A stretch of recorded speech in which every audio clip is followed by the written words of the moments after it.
Copyrighted broadcast of the National Basketball Association may not be retransmitted, reproduced, or rebroadcast without the express written consent of the NBA. And welcome back to halftime here at the Orlando Arena, where the score is Celtics 42, Magic 62. Fans, last number in Worcester, Massachusetts, a worldwide basketball tournament for players 6'2" and under, had its inaugural competition.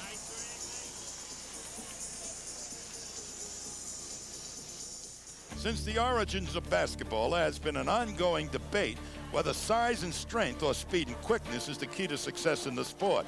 For years, the prototype team was the Boston Celtics of the 1950s and 60s. Led by Bob Cousy at guard, the Celtics specialized in an up-tempo style of play that garnered 11 championships in 13 years. While 6'9" Bill Russell may have been the dominating force in the middle, his true assets involved his quickness and speed at both ends of the court. Bill Russell's battles with the Goliath, Wilt Chamberlain, grew to epic proportions as Russell's quickness usually prevailed over Chamberlain's size. Last summer, in an attempt to promote international harmony through basketball, as well as help local charities in the Worcester, Massachusetts area, the Bob Cousy Tournament was born. I think it's great. I mean, why not have a basketball tournament in Worcester? We've had a great history of basketball out here, and especially for guards, because, you know, this is where all the really good guards play. I have great respect for Bob. I know that he would not be involved in something that he didn't believe in. He's a terrific gentleman. He's a guy with a lot of integrity, and when he asked me to come, it wasn't a matter of looking into the details as Bob, if I'm available that day and I'll be there. This tourney gathered players from all over the globe, with the only requirement being no player could be taller than 6'2". Its aim was to show that when players are equal in physical stature, then speed and quickness will determine the outcome. It's more the pure game. It's not a game where you're playing about the rim as much, but it's a game really where the great basketball components and fundamentals come into play. And when Bob Cousy, who to me is still Mr. Basketball, I'm a New England guy, Boston's my hometown, and very simply, when Bob Cousy says, I'd like to have you help me out here, that's a no-brainer. It's probably his way of saying, let's get back to the game the way it used to be played. And I just think, but I think more importantly, it's a way to get people from different parts of the country, from different economic backgrounds, from all different ways of life to come together, and where none of that stuff means anything. It's just the game, and everybody plays the game and the importance of the game. So from that standpoint, I think it's really important. 28 teams representing 22 countries in 3 age categories participated in this week-long event staged as a mini-Olympics. Opening ceremonies paraded athletes through the streets of downtown Worcester as many celebrities turned out to join the festivities. Co-grand marshals of the event were legendary Celtics president Red Auerbach and the Reverend Jesse Jackson. Anytime I think you bring together different nationalities and different countries together, and through athletics, which in turn I think the byproduct is much more important, which is the social exposure. I met some kids during the parade from Israel. They came running to my car because of the 4 Israeli kids we've had, and really a cool kind of thing. And I think that's what this tournament is all about. Bob Cousy at 6'1", he used to love to go on the pivot.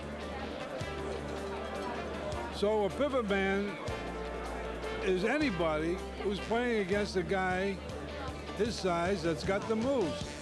In other words, a guy 7'2", he's playing against a guy 7'2".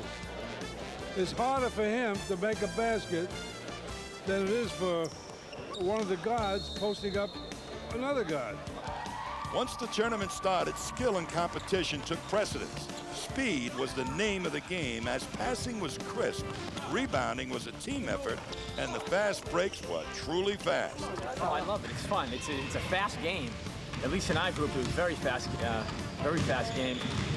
It's great. Anybody can crash the boards, and you know, I think the key to winning the tournament is going to be who plays the toughest defense and who can bound the best, who can really utilize the 6'2" guys that are 6'2" and really power inside. Every player seemed to be able to hit an outside shot equally as well as they could drive the lane. Plus, on defense, a blocked shot was a good possibility for any of the 10 players on the court. You really have to match up man-to-man, and everyone's 6'2", so everyone is really on an equal scale. Okay, so if you have the ability, I mean, you have to really go out and show it. But I like this 6'2" and under, and I think we're really in a good position, knock on wood, to really go for it. Plays a lot more fundamental. And some of the foreign teams, it amazes me that they get the fundamentals down. They're great shooters, they penetrate, they kick it out. And I think they're a lot more fundamental than a lot of the American teams. They're not as athletic maybe, but they're great shooters in there.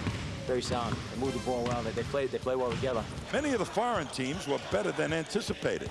Their training in the fundamentals of basketball was a welcome departure from the current schoolyard athleticism seen at all levels of American basketball. They shot the heck out of the ball today. You know, they're very, very solid fundamentals, and you know, we were able to outrun them and with our athleticism, help us to really open it up. But yeah, you know, I was impressed. No matter what country you're from, basketball players always have complaints about referees' calls, even if they speak a different language.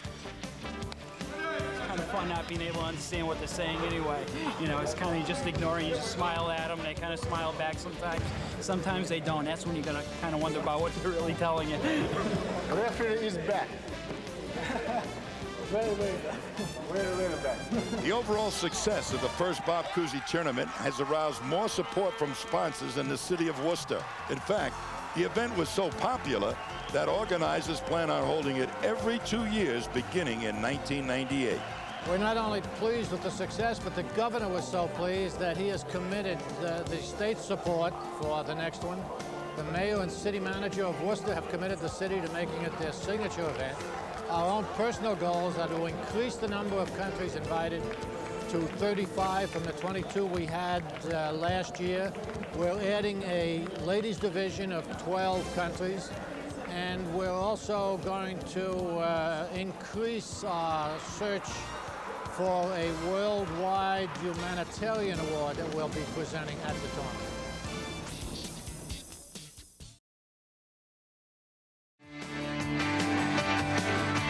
We're going to get to the foul line here. We're going to start getting to the foul line. Fourth quarter. All right? Pay attention, react on defense, and changes on base. Let's go, 8 minutes away. 8 minutes away for Pete Vasil and Plainfield High. They were just 3 seconds away from potentially the biggest win in school history. Hey, everybody, and thanks for hanging with us once again on the New Balance High School Weekly presented by Max Preps. I'm Mike Quick.